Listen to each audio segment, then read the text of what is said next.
সুপ্রিয় দর্শক, আপনাদের সবাইকে আমন্ত্রণ জানাচ্ছি বাংলা ভিশনের জনপ্রিয় সাপ্তাহিক আয়োজন প্রবাসীমুখ অনুষ্ঠানে। আজ প্রবাসীমুখের 506তম পর্ব প্রচার হচ্ছে, আর সাথে আছি আমি ইমরুল কায়েস। প্রিয় দর্শক, আজ আমরা প্রবাসীদের নানা বিষয় নিয়ে আলোচনা করব। আশা করব শেষ পর্যন্ত আপনারা আমাদের সাথে থাকবেন। তার আগে আমাদের অতিথিদের আপনাদের সাথে পরিচয় করে দিচ্ছি। তারা দুজন অতিথি আমাদের সাথে সংযুক্ত আছেন। ডক্টর হাবিবুল হক খন্দকার, অধ্যাপক জায়েদ ইউনিভার্সিটি আবুধাবি। আপনাকে বাংলা ভিশন স্টুডিও থেকে স্বাগত জানাচ্ছি।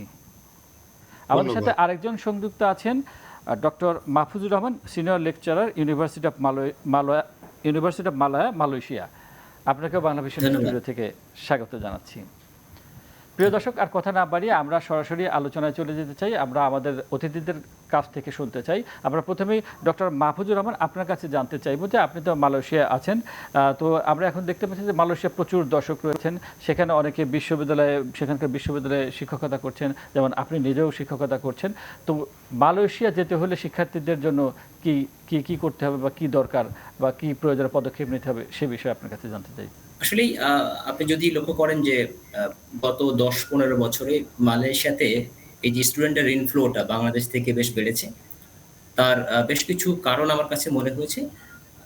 সেই দিক থেকে দেখলে আমার যে মানদণ্ডটা আছে, শিক্ষার যে মানদণ্ডটাকে আমরা বিচার করি, সেখানে গবেষণা, তারপর এমপ্লয়াবিলিটি, গ্র্যাজুয়েট হওয়ার পর চাকরি পাচ্ছে কিনা, এবং র্যাঙ্কিং, ইউনিভার্সিটি র্যাঙ্কিং। তো এই ৩টা মানদণ্ডে কিন্তু মালয়েশিয়ার ইউনিভার্সিটিগুলো লাস্ট 10 ইয়ার্সে আমি বলব বিশেষ করে খুব ভালো করছে।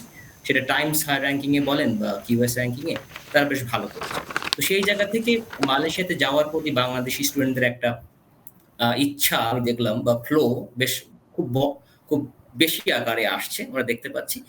তো সেটা একটা আমার কাছে মনে হয় যে খুব আশাব্যঞ্জক। আরেকটা কারণ হতে পারে আমার কাছে যেটা মনে হয় যে মালয়েশিয়াতে স্টুডেন্ট আসেন এই কারণে যে এখানে খরচটা বেশ কম। খরচটা কম। এখন মালয়েশিয়াতে আসার যেই বিষয়গুলোর ব্যাপারে আমি একটু কথা বলতে চাই, সেটা হচ্ছে যে মালয়েশিয়াতে আপনার ২০টা পাবলিক বিশ্ববিদ্যালয় আছে। আপনার ৪৭টার মতো প্রাইভেট বিশ্ববিদ্যালয় আছে। ৩৪টার মতো প্রাইভেট ইউনিভার্সিটি কলেজ আছে, অথবা পাবলিক ইউনিভার্সিটি কলেজ আছে আপনি বলতে পারেন। আর ১০টার মতো ফরেন ইউনিভার্সিটি ব্রাঞ্চ ক্যাম্পাস আছে। তো সেক্ষেত্রে আপনার যে ইউনিভার্সিটি আসতে চান না কেন, আমার কাছে যেটা মনে হয় যে মালয়েশিয়ার ওয়েবসাইটগুলো বেশ ডেভেলপড। সুতরাং কাউকে আসলেই কারো মাধ্যম দিয়ে ঠিক মালয়েশিয়াতে আসতে হবে না। সেক্ষেত্রে অনলাইনে গিয়ে একেবারে নিজেই এপ্লাই করা যায়। তবে অধিকাংশ পাবলিক বিশ্ববিদ্যালয়ে যে রিকোয়ারমেন্টটা আমি দেখি, সেটা হচ্ছে IELTS এর একটা স্কোর বা TOEFL এর একটা স্কোর তারা চায়। যেহেতু আমাদের দেশটা, যদিও আমাদের আন্ডার গ্রাজুয়েট অনেক ক্ষেত্রেই ইংলিশ মিডিয়াম আমরা বলে থাকি, যদি কেউ পোস্ট গ্রাজুয়েটের জন্য আসতে চায় মালয়েশিয়াতে, তারপরেও তার ওই ইংলিশ মিডিয়াম আমরা বললেও ঠিক আসলেই ওইভাবে গ্রহণযোগ্যতাটা ঠিক পায়নি। যার কারণে ঠিক স্টিল IELTS এর স্কোরটা প্রয়োজন হয়। অধিকাংশ ক্ষেত্রেই যারা মাস্টার্স পিএইচডি এর জন্য আসতে চায় 6 বা 6.5, আন্ডার গ্রাজুয়েটের জন্য আপনার 6 এরকম একটা স্কোর লাগে। এছাড়া আপনার যদি খরচের কথা বলেন, আমি বলব যে মোর অর লেস বাংলাদেশে প্রাইভেট বিশ্ববিদ্যালয়গুলো পড়তে যেরকম খরচ হয় ৮-১০ লাখ টাকা বা ১৫ লাখ টাকা হয়তো ওভারঅল। সো অবশ্যই ডিসিপ্লিন ভেদে একটু ডিফারেন্ট হয়। যদি আপনি ইঞ্জিনিয়ারিং এ পড়েন সেক্ষেত্রে অবশ্যই এক্সপেন্সিভ। যদি আপনি সোশ্যাল সায়েন্সে বলেন, বিজনেসে বলেন, তো সেক্ষেত্রে ৭-৮ লাখ টাকা বা ১০ লাখ টাকা, অনেক ক্ষেত্রেই সব মিলিয়ে ১৫ লাখ টাকার মধ্যে আন্ডার গ্রাজুয়েট করা সম্ভব পাবলিক বিশ্ববিদ্যালয়ে। এবং আপনার একটা কোটাও আছে, যে ফরেনারদের একটা কোটাও আছে, সেক্ষেত্রে আমরা আপনার কথা আরো শুনবো। তার আগে আমরা, প্রিয় দর্শক, একটি প্রতিবেদন দেখব। আমরা এই মুহূর্তে মালয়েশিয়ায় আমরা শুনেছি যে সেখানে করোনা পরিস্থিতি অবনতি ঘটেছে, তো সেই বিষয়ে আমরা একটি প্রতিবেদন দেখব, তারপরে আমরা আমাদের অতিথিদের কথা শুনবো। ১ বছরেরও বেশি সময় জুড়ে মালয়েশিয়া কখনো কঠোর, কখনো শিথিল লকডাউনের মধ্যেই পার হয়েছে। এতে দেশটির শিল্প কারখানা সহ সামগ্রিক অর্থনীতিতে বিরূপ প্রভাব পড়েছে। দেশটির ক্ষুদ্র, মাঝারি ও বৃহৎ শিল্পে কাজ করেন বাংলাদেশি কর্মীরা। ইতিমধ্যে অনেক শিল্প কারখানার ব্যয় কমাতে কর্মী ছাঁটাই করেছে, আবার বেশ কিছু প্রতিষ্ঠান শ্রমিকদের কর্মঘণ্টা কমিয়ে এনেছে। লকডাউনের কারণে কার্যত গৃহবন্দী সাধারণ প্রবাসী কর্মীদের কাজ হারিয়ে অর্থনৈতিক চাপের মুখে পড়তে হচ্ছে। এখন যেভাবে করোনার খুব দুরবস্থা দেখা যাচ্ছে, অনিশ্চিতকালের জন্য আমরা কাজে অসুবিধায় পড়বই। প্রচুর কাজ আছিল, ওয়ার্কারও আছিল অনেক, কাজ কমে যাওয়ার কারণে ওয়ার্কার অনেক চলে গেছে। আমি একটা আছে টাকা পয়সার সমস্যা, ফ্যামিলিরও টাকা পয়সার সমস্যা, নিজে চলতে পারি না, খানার টাকা আর ফ্যামিলি তো টাকা দর লাগে। অব্যাহতভাবে বাড়তে থাকা কোভিড-19 তৃতীয় সংক্রমণ নিয়ন্ত্রণ করতে সরকার ঘোষিত লকডাউন জনগণকে কঠোরভাবে মানতে বাধ্য করা হচ্ছে। এবারের লকডাউনে সরাসরি অর্থনীতির সাথে সম্পৃক্ত বাণিজ্যিক ও শিল্প কারখানাগুলো চালু রাখার ঘোষণা দিয়েছে সরকার। কিন্তু গেল এক বছরের অর্থনৈতিক ক্ষতি কাটিয়ে উঠতে না পেরে ব্যবসা প্রতিষ্ঠান বন্ধ করে দিয়েছেন অনেক বাংলাদেশি ক্ষুদ্র ও মাঝারি উদ্যোক্তা। আমাদের যে রেস্টুরেন্ট বা ক্যাডাই রুঞ্চিত আরও কনস্ট্রাকশন সাইট আছে, আমরা একটা বেদশার মধ্যে পড়ে গেছি এবং আমরা কর্মীদেরকে কিছু ছাঁটাই করতে হবে। এবং রেস্টুরেন্টের অবস্থা তো শোচনীয়, যেহেতু রেস্টুরেন্টে পার্সেল যুগে আমরা খাবার বিক্রি করতে হয়। এখন আমরা কি করব, ব্যবসায়িকরা আমরা একটা হতাশার মধ্যে পড়ছি। মালয়েশিয়ার কেন্দ্রবিন্দু বাংলা মার্কেটে হাজার হাজার লোকের সমাগম হতো, সেখানে 100-200 লোকের আয়োজন নগণ্য, যার ফলশ্রুতিতে অনেক ব্যবসায়ী বন্ধ হয়ে গেছে। আমরা ব্যবসা আর কতদিন টিকিয়ে রাখবো এই লস দিয়ে, এই ব্যাপারে আমরা খুবই দুশ্চিন্তার মধ্যে আছি। তৃতীয় ধাপের এই লকডাউন আগামী 14 জুন পর্যন্ত জারি থাকবে। এতে গণপরিবহন, বিশেষ করে বাস ও এলআরটিতে 50% যাত্রী চলাচল করতে পারবে। সরকারি খাতের 80% কর্মচারী এবং বেসরকারি খাতের 40% কর্মচারীকে ঘরে থেকে কাজ করতে হবে। এর মধ্যে বাংলাদেশ হাই কমিশন প্রবাসীদের পাসপোর্ট সরবরাহ কার্যক্রম সচল রেখেছে। অবৈধভাবে থাকা শ্রমিকদের বৈধতা দিতে আনডকুমেন্টেড মাইগ্রেন্ট রিক্যালিব্রেশন প্ল্যান এবং রিক্যালিব্রেশন রিটার্ন নামে দুটি প্রোগ্রাম স্বাস্থ্যবিধি মেনে চলবে 30 জুন পর্যন্ত। প্রিয় দর্শক, প্রতিবেদনটি আমরা দেখলাম। তো আমরা আবারও আলোচনায় যাচ্ছি। মাহফুজ ভাই, আপনার কাছে জানতে চাইবো যে আমরা প্রতিবেদনে দেখলাম যে মালয়েশিয়ায় এই মুহূর্তে করোনা পরিস্থিতির মারাত্মক অবনতি ঘটেছে এবং সেখানে আমাদের অনেক মানুষ রয়েছেন, আমাদের একটি কনসার্ন রয়েছে মালয়েশিয়া নিয়ে, তারা অনেকে কাজ হারিয়েছেন। তো আপনার কাছে সর্বশেষ অবস্থা জানতে চাই যে মালয়েশিয়ার করোনা পরিস্থিতি কেমন। আপনি যদি বলেন লাস্ট এক সপ্তাহ যাবত বা লাস্ট 10 ডেজ, আপনি বলতে পারেন যে মালয়েশিয়াতে কিন্তু প্রতিদিন 7-8 হাজার করে কোভিড-19 এর কেস পাওয়া যাচ্ছে। তো সেখানে আসলে ঠিক এক্স্যাক্টলি বলা হচ্ছে না যে কতগুলো লোকাল এবং কতগুলো ফরেনার। তবে সবসময় 10% এর মতো আপনার ফরেনাররা কিন্তু আক্রান্ত হচ্ছে এই কোভিডে। তবে যেটা সবচেয়ে আপনার আপনার কি বলবো যে আশঙ্কাজনক ব্যাপার, সেটা হচ্ছে যে মালয়েশিয়াতে খুব আশঙ্কাজনকভাবে মৃত্যুর হারটা বেড়েছে। আপনি যদি গতকালের কথা দেখেন, তাহলে হচ্ছে 126 জন মানুষ কিন্তু মারা গেছে গতকাল। এটা মালয়েশিয়ার যে পরিমাণ আক্রান্ত হচ্ছে সেই জায়গায় এই মৃত্যুর সংখ্যাটা কিন্তু মারাত্মকভাবে মানুষের ভিতরে একটা ভীতির সঞ্চার করেছে। এবং যার কারণেই আপনি যদি লক্ষ্য করে থাকেন যে গত 1 জুন থেকে 14 জুন পর্যন্ত কিন্তু আবার লকডাউন ঘোষণা করা হয়েছে। বোধহয় এটাকেই কমানোর জন্য এই। আর অবশ্যই আমি বলব যে সেক্ষেত্রে আইসিইউ সংখ্যাও আপনি যদি দেখেন যে গতকাল ছিল 887 জন ছিল আইসিইউতে এবং টোটাল সংখ্যা প্রায় 6 লাখের মতো। গতকাল পর্যন্ত মালয়েশিয়ার টোটাল বাংলাদেশিরা যারা রয়েছেন তারা কি পরিমাণে আক্রান্ত হয়েছেন বা তাদের অবস্থা কি বলতে পারবেন? জি। এখন আপনি যদি স্পেসিফিক্যালি বাংলাদেশিদের কথা বলেন, এক্সাক্ট নাম্বারটা বলা একটু কঠিন হবে। তবে আমরা যতটুকু জানতে পেরেছি সেটা হচ্ছে আমাদের বাংলাদেশি ভাইরা যে সমস্ত জায়গায় আমরা কাজ করি, সেখানে আপনার অধিকাংশ জায়গায় খুব ওই এসওপি বলা হয়, স্ট্যান্ডার্ড অপারেটিং প্রসিডিউরস মেইনটেইন করে কাজ করতে হয়। এবং অনেকের কিন্তু কাজও নেই, যেগুলো শপিং মল বলেন বা কিছু জায়গায় যেখানে অনেক দোকানপাট বন্ধ হয়ে গেছে। সুতরাং আমাদের যে কাজের যে জায়গা থেকে সেখানে কিন্তু কিছু সংখ্যক এফেক্ট হচ্ছে। কিন্তু তারপরেও আমাদের ওইরকম মৃত্যুর খবর বাংলাদেশিদের আমরা ওইভাবে এখনো চোখে পড়েনি বা আমরা কোনো নিউজ ওইভাবে পাইনি। তবে কিছু আক্রান্ত হচ্ছে এবং তারা বাসায় বসেই ট্রিটমেন্টটা নিচ্ছেন। খুব হালকা কিছু সিমটম তাদের ভিতরে দেখা যাচ্ছে এবং কোভিডে কিছু আক্রান্ত হয়েছে, কিন্তু বাসায় বসে চিকিৎসা নিয়ে তারা ভালো হয়েছেন, এরকম কিছু সংবাদ আমার কাছে আছে। জি, আমরা জানবো যে বাংলাদেশিরা সেখানে কি পরিমাণে কর্ম হারিয়েছেন এবং তাদের সবশেষ অবস্থা আপনার মাধ্যমে জানার চেষ্টা করবো এবং আমাদের দর্শকদের জানানোর চেষ্টা করব। আমরা এখন ডক্টর হাবিব খন্দকার, আপনার কাছে একটু জানতে চাই, আপনি তো আবুধাবির একটি স্বনামধন্য বিশ্ববিদ্যালয় জায়েদ ইউনিভার্সিটিতে সেখানে অধ্যাপনা করছেন। তো আসলে সেই গল্পটি শুনতে চাইবো যে আপনি কেন জায়েদ ইউনিভার্সিটি বেছে নিলেন এবং কেন সেখানে গেলেন, কীভাবে সেই বিশ্ববিদ্যালয়ের অধ্যাপক বা শিক্ষক হয়ে উঠলেন, সেই গল্প আপনার কাছে শুনতে চাই। এখন এটা তো এখন বাংলাদেশে অনেকেই বিভিন্ন দেশে বিভিন্ন বিশ্ববিদ্যালয়ে পড়াচ্ছেন। এই ইউএইতে আরো অনেকগুলো বিশ্ববিদ্যালয় রয়েছে এবং প্রত্যেকটা বিশ্ববিদ্যালয়ে আপনি কয়েকজন করে বাংলাদেশি শিক্ষক পাবেন অতি এটা তো আমাদের জন্য সম্প্রতি একটি গর্বের বিষয়। আপনিও আমাদের একটি আমাদের জন্য একটি গর্বের বিষয়, বাংলাদেশের জন্য একটি গর্ব যে আপনি বিদেশে একটি নামকরা ইউনিভার্সিটিতে অধ্যাপনা করছেন। তো সে কারণে আপনার না, প্রসঙ্গে জানতে চাইবো যে আপনি কিভাবে এখানে সেখানে গেলেন? অধ্যাপনা করার সুযোগটা এসছে যেহেতু আমি এর আগে সিঙ্গাপুর ন্যাশনাল ইউনিভার্সিটিতে প্রায় দুই যুগের একটু বেশি সময় ধরে ছিলাম। জি। এবং সেখানে আমি একটা স্থায়ী একটা চাকরিতে ছিলাম। তো এরা এদের ইউনিভার্সিটির মান উন্নয়নের জন্য পৃথিবীর বিভিন্ন ভালো ইউনিভার্সিটি থেকে এরা কিছু জি। লোকজনকে নিয়ে আসলো, রিক্রুট করলো। আচ্ছা, আচ্ছা।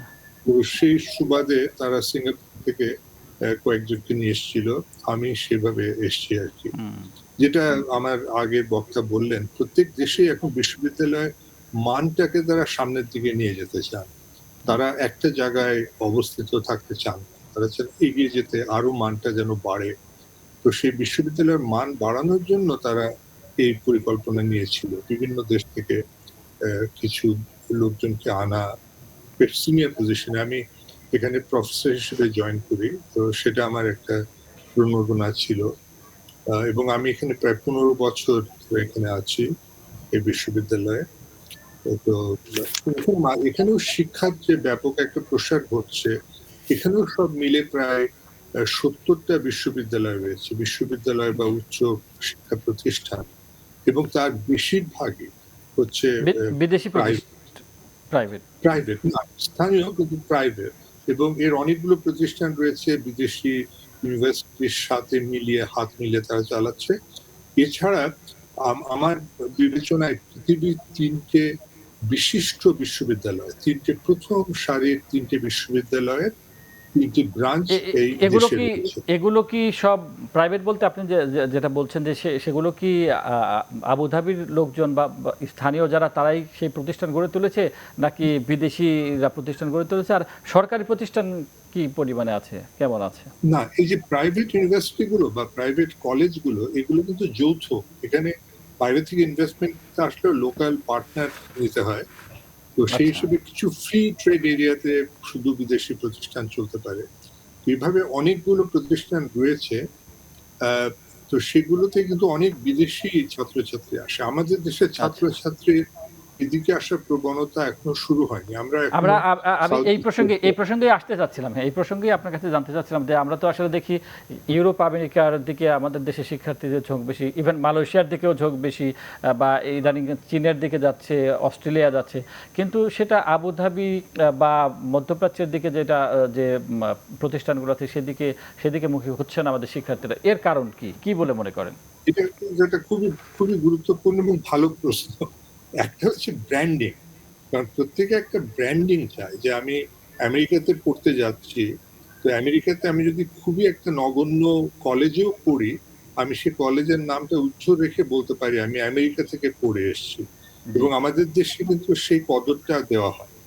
আর আমি নিজে সিঙ্গাপুরে অধ্যাপনা করে দেখেছি, যখন আমি সিঙ্গাপুর থেকে ঢাকা যেতাম বা সিঙ্গাপুর বিশ্ববিদ্যালয়ের কথা বলতাম, তারা আমাকে জিজ্ঞেস করতো আপনি আমেরিকা থেকে চলে আসলেন কেন?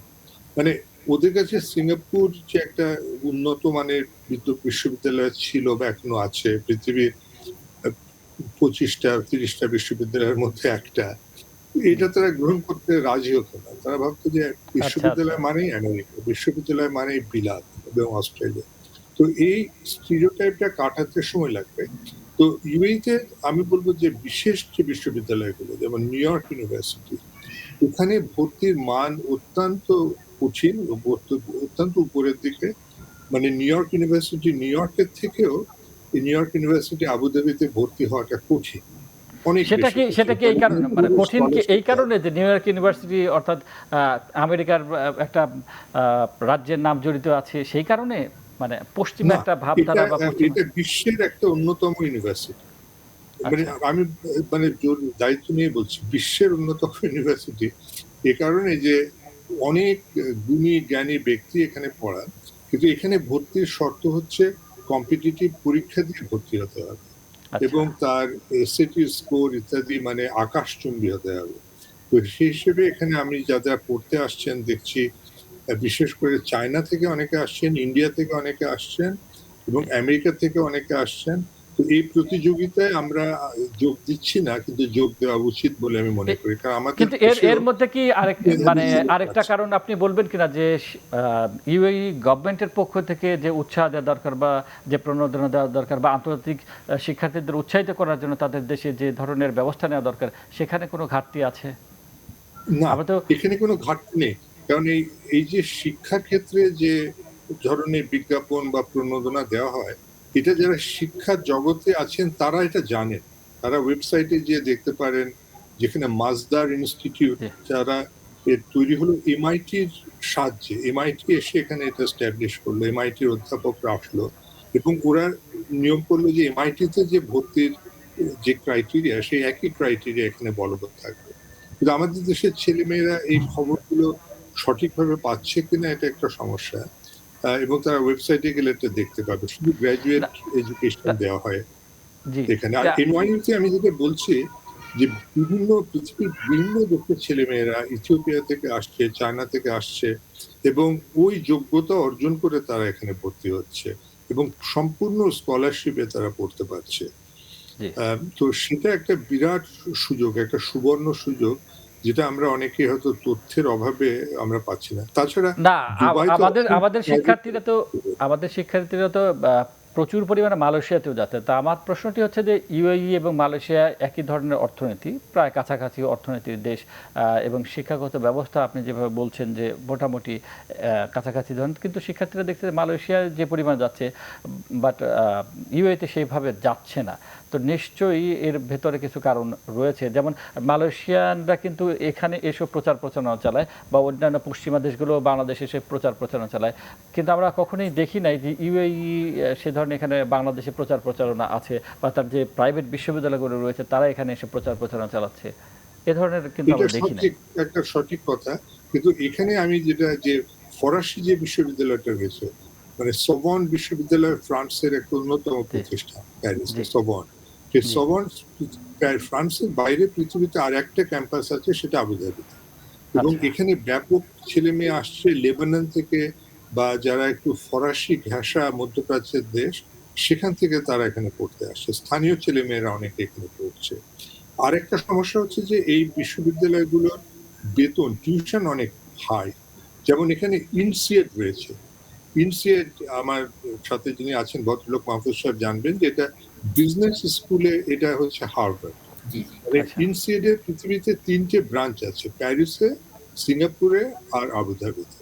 প্রিয় দর্শক, এ পর্যায়ে আমরা নিচে ছোট্ট একটি বিজ্ঞাপন বিরতির পর আবারও ফিরে আসবো। সে পর্যন্ত আমাদের সাথেই থাকুন।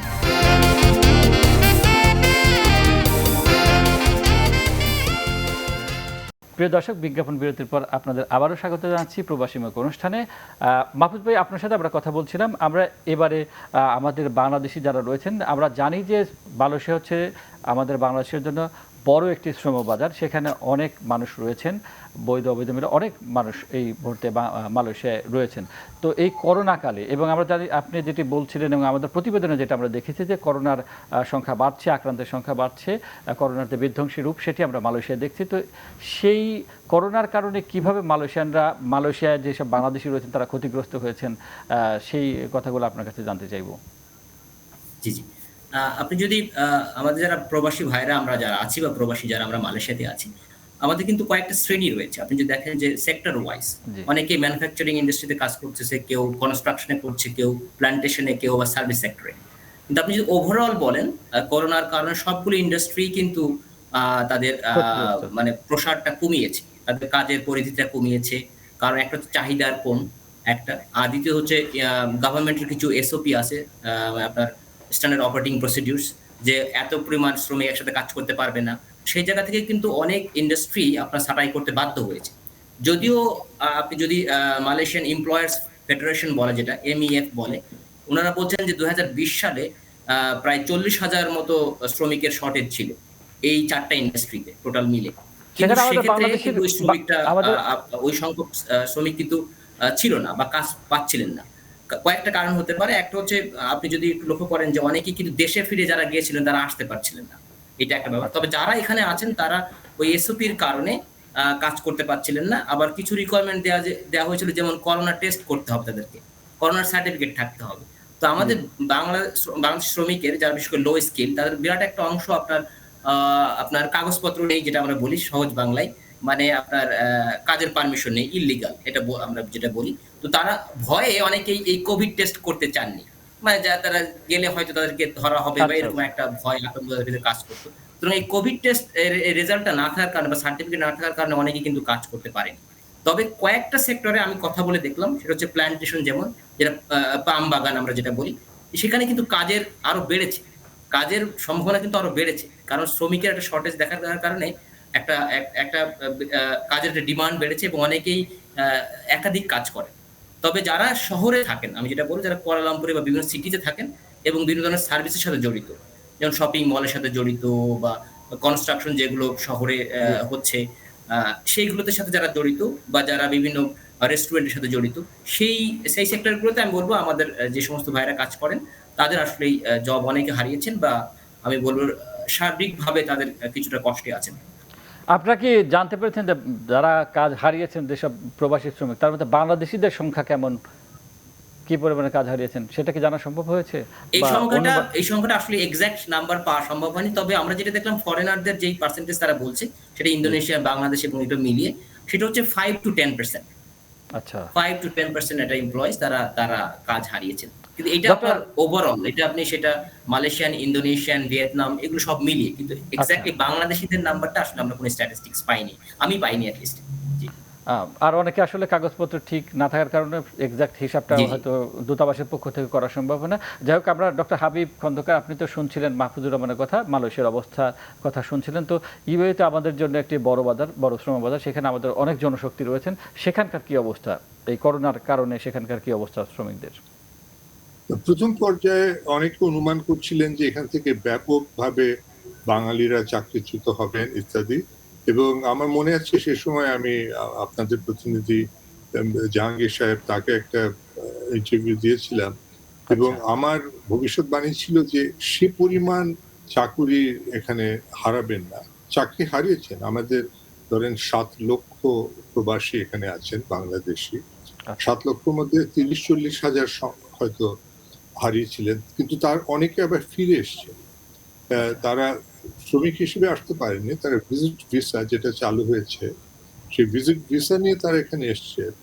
এবং মাহফুজুর রহমান সাহেব যেমন বললেন যে বাংলাদেশি এবং অন্যান্য প্রবাসী শ্রমিকদের অনেকেই তারা ইনফর্মাল সেক্টরে কাজ করেন, যেটা বাংলাদেশের ভিতরেও একটা ব্যাপক সংখ্যক শ্রমিক ইনফর্মাল সেক্টরে কাজ করেন।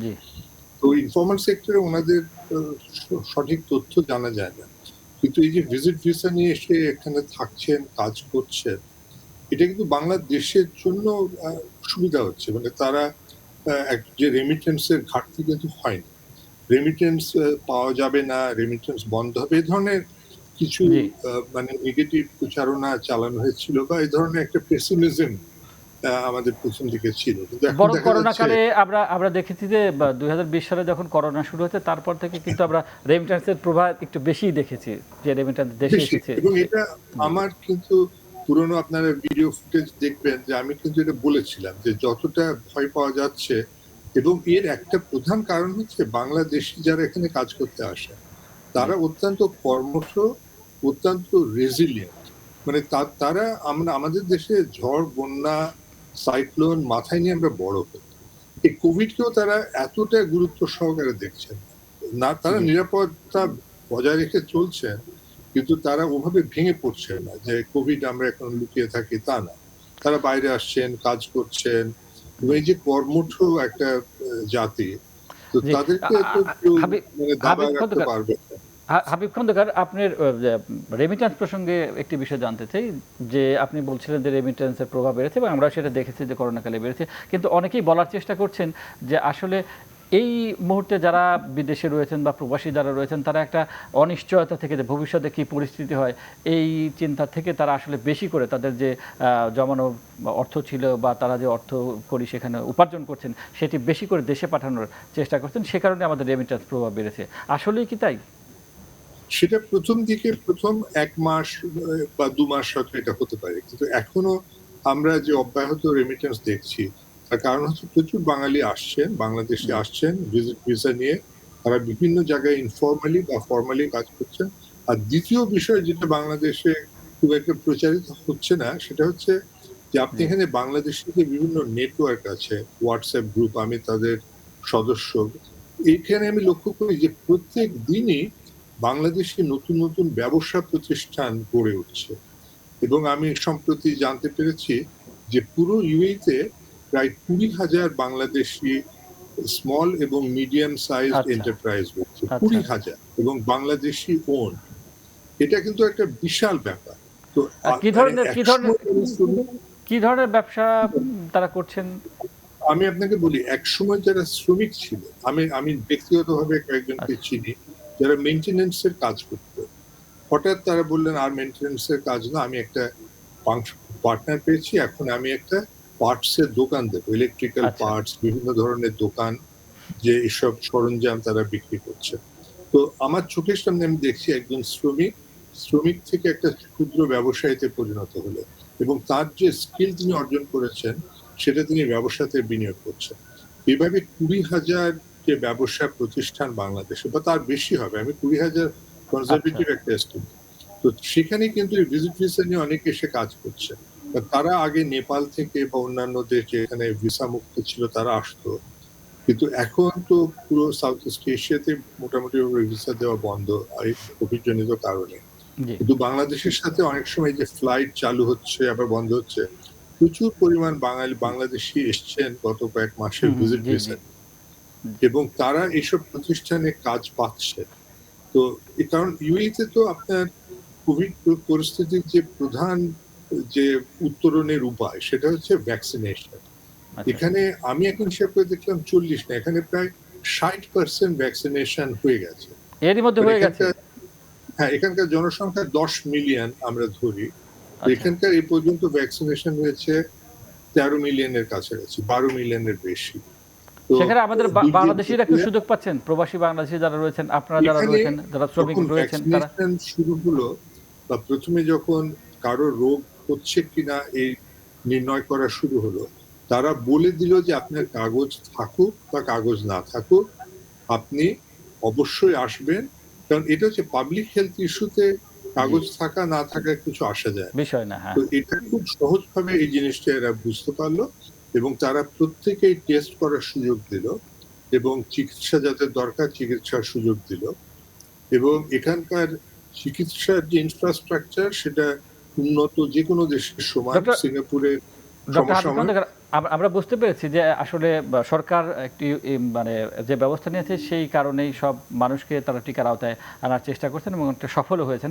আমরা যে বিষয়টি জানতে চাচ্ছি যে সেখানে আপনি বললেন 7 লাখের মতো প্রবাসী বাংলাদেশি রয়েছেন, তো তাদের মধ্যে কত শতাংশ বা কি পরিমাণে টিকার আওতায় আনা সম্ভব হয়েছে?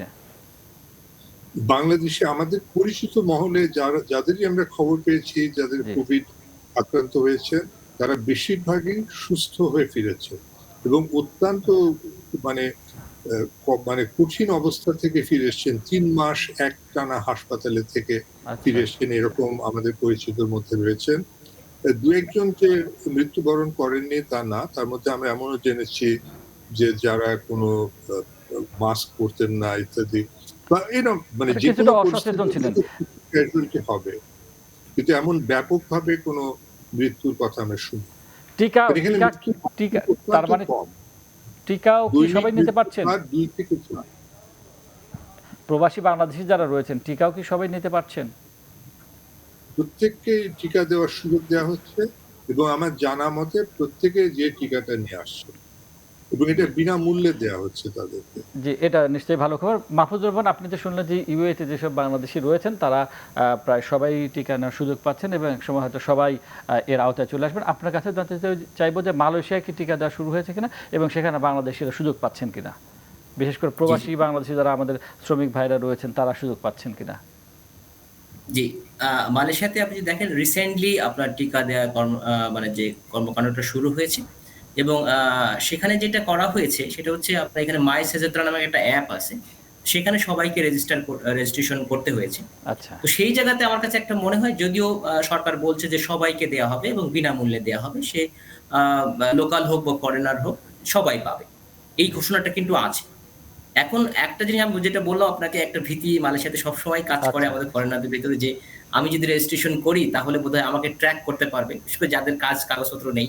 তো আমরা হয়তো মানে অনেক সময় হয়তো হেনস্থা হব বা একটু প্রবলেম ফেস করতে পারি। তো এই কারণে অনেকেই রেজিস্ট্রেশন করেননি। যে আমি অনেকেই জিজ্ঞাসা করেছি তারা মালয়েশিয়াতে রেজিস্ট্রেশন করেননি। কিন্তু এই তবে যারা ভীতি করেছেন কাটাই বিশেষ করে এই ভীতি কাটানোর কোনো ব্যবস্থা নেওয়া হয়নি সরকারের পক্ষ থেকে অথবা আমাদের কমিউনিটির পক্ষ থেকে অথবা আমাদের আসলে দূতাবাসের পক্ষ থেকে? আমার জি, জি। আমার কাছে যেটা মনে হয়েছে, আমাদের যেই ক্রাউডটা বাংলাদেশ থেকে আসে, একেবারে লো স্কিল যারা কাজের সাথে যুক্ত, তাদের অনেকেই হয় কি আপনার একেবারেই যে পড়াশোনার বিষয়গুলোর সাথে খুব আচ্ছা, বেশি আচ্ছা। ইনভলভ না। তারা ফেসবুকে বা বিভিন্ন কিছু একটু রিউমার শুনলে সেটাকে বিশ্বাস করেন আচ্ছা। এবং যার কারণে ওই ভয়টা তাদের মাঝখানে somehow কাটানো সম্ভব হয়নি। এবং আমাদের এম্বাসির কাছেও কিন্তু এক্সাক্ট আপনার ইয়েটা নেই, ফিগারটা নেই। কারণ ফিগারটা নেই। অনেকেই আছেন অবৈধ থাকার কারণে তার সিস্টেমে কিন্তু নেই। তবে যারা আপনার রেজিস্ট্রেশন করেছে, আমি বাংলাদেশী হিসেবে আমি নিজেও স্টিকা পেয়েছি এবং যারা আমার পরিচিত কিছু বাংলাদেশী আছেন, যারা বিশেষ করে স্টুডেন্ট বা এরকম, তারা যারা রেজিস্ট্রেশন করেছিল তারা কিন্তু পেয়েছে ঠিক। আমরা আশা করব যে সরকারের তরফ থেকে আমাদের যে কূটনৈতিক প্রচেষ্টা রয়েছে সেই প্রচেষ্টার মাধ্যমে এই বিষয়টি অবশ্যই তুলে ধরার চেষ্টা করা হবে। আমরা ডক্টর হাবিব খন্দকার আপনার কাছে ছোট্ট একটি প্রশ্ন করব। মানে আমরা অনুষ্ঠানের যেহেতু শেষ পর্যায়ে চলে এসেছি সেহেতু ছোট্ট করে আপনি উত্তর দেবেন। সেটা হচ্ছে যে আমাদের প্রবাসী যারা রয়েছেন তারা বিভিন্ন কাজকর্ম করছেন এবং অনেকে ব্যবসা বাণিজ্য করছেন আপনি বলছিলেন। এই করোনা উত্তরকালে আমাদের প্রবাসী যারা রয়েছেন, যারা কাজ হারিয়েছেন অথবা আমাদের এই শ্রম বাজারটি আরও প্রসারিত করার জন্য বাংলাদেশ থেকে যাওয়ার জন্য কী ধরনের ব্যবস্থা নেওয়া যেতে পারে সেই বিষয়গুলো নিয়ে সংক্ষেপে যদি একটু বলেন। আমি যেমন বলবো যে এই করোনার থেকে আমরা যে শিক্ষাটা পেয়েছি সেটা হচ্ছে, প্রথম দিকে যখন করোনার প্রকোপটা খুব বেশি ছিল, অনেক বাঙালি চাকুরিচ্যুত ছিলেন প্রথম কয়েক মাস আমি বলছি, এবং তারা তাদের যে যার গৃহের মধ্যে ছিলেন, তার আবাসনের মধ্যে ছিলেন। ওই সময় আমি লক্ষ্য করেছি স্থানীয় যে বাঙালি বিভিন্ন সংস্থা, বঙ্গবন্ধু পরিষদ, বিভিন্ন বাংলাদেশ সোসাইটি, মুক্তিযোদ্ধা চেতনা, বিভিন্ন যে সামাজিক প্রতিষ্ঠানগুলো, সেইগুলো বিভিন্নভাবে চাঁদা তুলে অর্থ সংগ্রহণ করে এবং এমবাসির সহায়তায় যৌথ উদ্যোগে তারা সেসব লেবার ক্যাম্পে যে খাদ্য বিতরণ করে। এই প্রক্রিয়াটা তারা দীর্ঘদিন ধরে চালাচ্ছিল, প্রথম কয়েক সপ্তাহ এটা চালিয়ে যাচ্ছিল। তারপর এখানে পরিস্থিতির কিন্তু বেশ ভালো উন্নতি হয় এবং এখন যে বলছি 60% ভ্যাকসিনেশন এখানে আমি দেখছি। তো এখন কিছু রেস্টুরেন্ট খুলছে, রেস্টুরেন্টে মানুষ খাচ্ছে। তো এটার উত্তরণের এই যে সমস্যা থাকাকালীন আমি লক্ষ্য করেছি অনেক নতুন এন্টারপ্রাইজ শুরু হয়েছে। যারা কাজ হারিয়েছিলেন তারা নতুন ব্যবসার দিকে ঝুঁকে পড়েছেন। তো সেইভাবে এই করোনা উত্তরণ হওয়ার পরে আমি দেখবো যে প্রক্রিয়াটা শুরু হয়েছে, যে মানে কাজ থেকে ব্যবসা উদ্যোক্তা হওয়া, সেই প্রক্রিয়াটা কিন্তু চলতে থাকবে বলে আমি মনে করি। এবং এখানে এক্সপো 2021 এর জন্য আরো কাজ হচ্ছে, অনেক কনস্ট্রাকশন কাজ হচ্ছে দুবাইতে। আমরা বুঝতে পেরেছি এবং আমরা অবশ্যই আশা করব যে আমাদের যারা প্রবাসীরা রয়েছেন ইউএইতে, মালয়েশিয়ায়, তারা আরও উত্তরোত্তর তাদের সফলতা বয়ে নিয়ে আসবেন এবং আরও অনেক সুযোগ সুবিধা পাবেন। প্রিয় দর্শক, আমাদের অনুষ্ঠান আমরা শেষ পর্যায়ে চলে এসেছি। আমাদের সাথে দুজন অতিথি দুটি দেশ থেকে সংযুক্ত ছিলেন, তাদের কথা নিশ্চয়ই শুনেছেন। প্রিয় দর্শক, আপনারা জানেন যে বাংলাদেশে অর্থমন্ত্রী বাজেট উত্থাপন করেছেন জাতীয় সংসদে। তো আমরা গত কয়েকটি বছর দেখছি যে বাজেটে আমাদের প্রবাসী ভাইদের জন্য যারা রেমিট্যান্স পাঠাতেন তাদের জন্য 2% হারে প্রণোদনা দেওয়া হতো সরকারের তরফ থেকে। তো এবারের বাজেটেও সেটি অপরিবর্তিত রয়েছে। তা আমরা আশা করব যে এই বাজেটটি 30 তারিখে পাশ হবে। তার মধ্যে অবশ্যই এই বিষয়টি আসবে আলোচনায়, মাননীয় সংসদ সদস্যরা আলোচনা করবেন। সেই জায়গায় অবশ্যই এই প্রবাসীদের যে প্রণোদনা দেওয়া হতো সেই বিষয়টি আসবে এবং এই প্রণোদনার হারটি যেন বাড়ানো হয়, অর্থাৎ প্রবাসীদের যে দাবি এবং প্রবাসী শ্রমিকদের নিয়ে বা শ্রম বাজার নিয়ে যারা গবেষণা করেন তাদেরও দাবি রয়েছে যে এই প্রণোদনা যেন বাড়ানো হয়। আমরা আমাদের অনুষ্ঠানের পক্ষ থেকে আশা করব সেই প্রণোদনা যেন বাড়ানো হয়। সেই প্রত্যাশা রেখে আজ এখানেই শেষ করছি। সবাই ভালো থাকুন, সুস্থ থাকুন। আল্লাহ হাফেজ।